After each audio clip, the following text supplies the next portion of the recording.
그래서 다크 초콜릿을 먹어야 할지 말아야 할지에 대한 저의 개인적인 의견을 말씀드리면,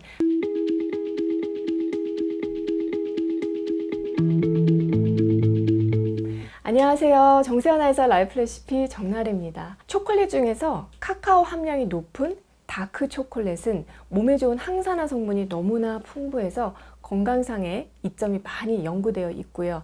집에서 카카오 닙스를 따로 챙겨 드시는 분들도 있을 거예요. 저도 다크 초콜릿에 대한 영상을 올린 적이 있는데요.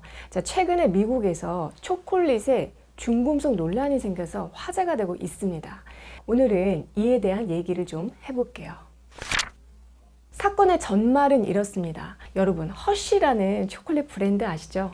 세계적인 초콜릿 생산 기업 허쉬가 개인 소비자에게 500만 달러, 그러니까 우리나라 돈으로 따지면 63억 원짜리 손해배상 소송을 당했습니다.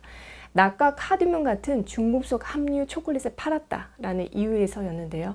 허쉬에게 손해배상 소송을 건 나자자로 씨는 한 매체와의 인터뷰에서 현명한 소비자라면 중금속을 함유한 초콜릿을 구매하지 않았을 것이라면서 허쉬사는 제품 포장지에 중금속이 들어가 있다는 사실을 고지했어야 한다고 했습니다. 나자자로 씨가 허쉬를 소송하면서 인용한 것이 바로 컨슈머 리포트의 최근 연구 자료인데요. 컨슈머 리포트에서 다크 초콜릿의 21개 브랜드 28종의 제품을 자체 검사했더니 23종의 제품에서 중금속 함량이 기준치를 초과했고요. 해당 제품들의 상표와 또 중금속 함량을 공개한 바 있습니다. 궁금하신 분들은 영상 아래 정보란에 제가 링크 남겨드릴 테니까 참고하시면 되는데요. 자, 결과를 보면은 1온스, 그러니까 약 28g당 먼저 납수치가 가장 높은 초콜릿 브랜드는요. 자, 빨갛게 보이는 것들이 기준치를 초과한 거예요. 납수치가 가장 높은 브랜드는 허쉬 제품으로 265%를 기록을 했고요. 국내에서도 잘 알려진 트레이더조, 고디바 등도 보이네요.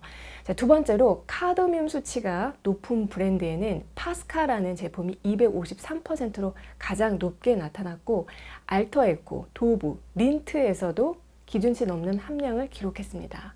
세 번째, 납과 카드뮴 둘 다 높은 브랜드는 테오, 트레이더조, 릴리, 그린 앤 블랙이라는 브랜드였고요.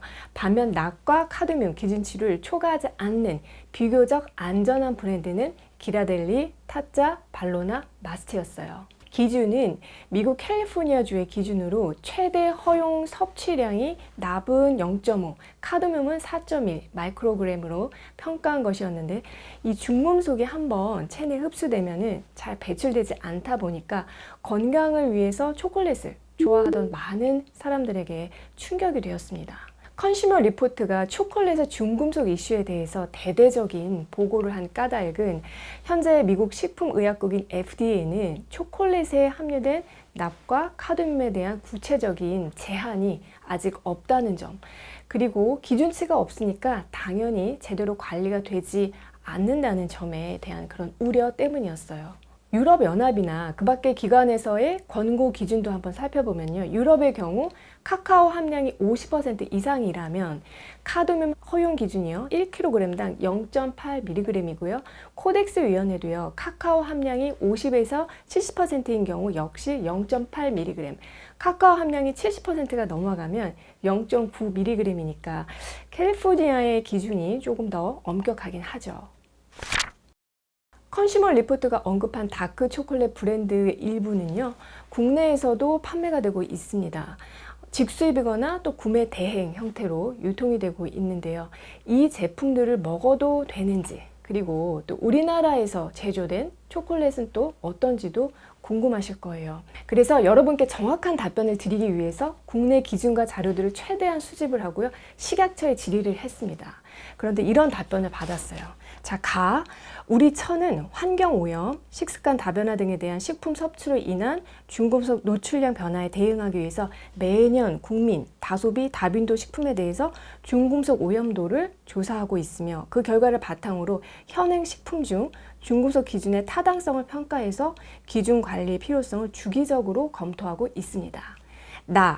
현재 국내 초콜릿류 섭취에 대한 위해 우려는 낮은 수준이나 초콜릿류가 어린이 기호식품이며 또 국제적으로 카드뮴 등 중금속 관리가 강화되고 있는 점을 고려해서 국내 초콜릿류에 대한 중금속 관리 방안을 검토 중입니다. 참고로 초콜릿의 원료인 코코아 분말에 대해선 납 2.0mg/kg 이하의 기준을 설정해서 관리하고 있습니다. 라는 답변을 받았습니다. 자, 그러니까 저희도 아직 초콜릿에 대한 카드뮴 규제는 없는 거죠. 국내에서는 한국소비자원에서 25개의 초콜릿 제품에 대한 안전 실태를 조사한 바 있는데요. 이 자료에 따르면 카드뮴 함량이 0.0008에서 0.0591mg/kg으로 대부분 안전한 수준이고요. 오히려 카페인 함량이 높음에 우려를 표했습니다. 사실 식약처에서는 매년 국민 다소비, 다빈도 식품에 대한 중금속 오염도를 평가하고 있습니다. 2017년도 자료이긴 하지만 한번 보시면요. 특히 6가지의 중금속, 납, 카드뮴, 비소, 수은, 메틸수은, 그리고 주석에 대한 노출량을 평가하고 있는데요.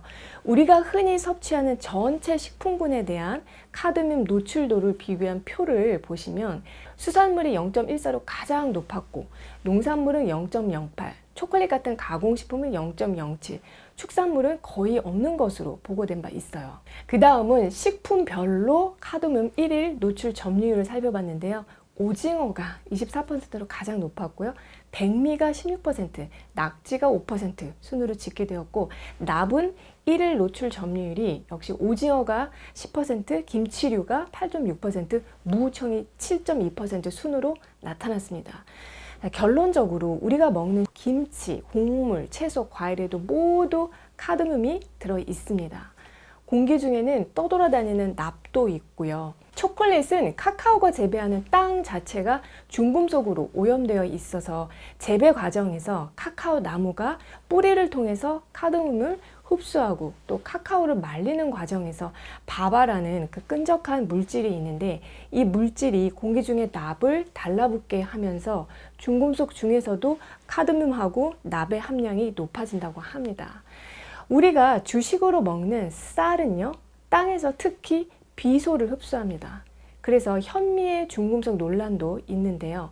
카카오 나무가 카드뮴을 흡수하는 것도, 벼가 비소를 흡수하는 것도 어찌 보면 식물이 흙을 정화하는 과정이라고 할 수가 있어요.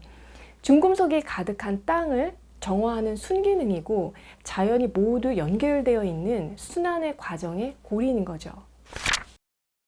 문제는 사람이 오염된 땅과 바다에서 자란 식물과 해산물을 먹고 살아야 한다는 것인데요. 따지고 보면 먹을 게 없습니다.